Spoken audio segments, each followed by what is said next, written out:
Asal tengok Cina di Malaysia je, kau mesti ingat Cina-Cina ni datang daripada negara Cina je kan. Untuk pengetahuan korang, ramai juga dalam kalangan mereka ni bukan Cina daripada negara Cina tu, tapi mereka ni adalah Cina daripada Indonesia, terutamanya yang ada di Pulau Pinang. Saya berani bercakap benda ni sebab saya dah berkomunikasi dengan ramai orang-orang Cina daripada Indonesia. Kebanyakan orang Cina Indonesia yang datang ke Malaysia ni, terutamanya ke Pulau Pinang ni, sebab atas urusan perubatan, terutamanya orang tua-tua mereka. Korang pun tahu kan, sistem perubatan dekat Pulau Pinang ni sangat berkualiti, terutamanya ialah hospital dan klinik swasta. Jadi sudah tentulah ianya sentiasa menjadi pilihan oleh warga Indonesia. Tapi Cina-Cina Indonesia yang datang berubat kat negara kita ni bukan Cina-Cina biasa tau. Mereka tu sangat kaya. Ada yang setiap bulan habiskan RM20,000 untuk ulang-alik datang ke negara kita ni untuk berubat tau. Termasuk dengan hotel mewah yang diorang duduk dekat sini. Kadang-kadang sekali dalam tempoh 2 minggu sebab diorang nak berubat kanser lah, macam-macam urusan lah. Dan diorang ni mesti akan ada perniagaan yang besar. Ada yang ada kilang dekat sana, ada yang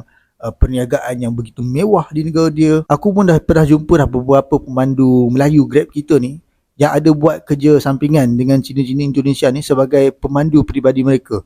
Jadi kalau warga Cina Indonesia ni datang ke Pulau Pinang, daripada airport sampailah ke hospital atau nak ke mana saja pun dia akan bawa Cina Indonesia tu. Dan mereka ni selalunya dibayar dengan harga yang lumayan. Masyhur tau. Tapi fakta menariknya, aku selalu dengar dia orang ni walaupun berada dekat Malaysia juga, dia orang still akan bercakap dalam bahasa Indonesia.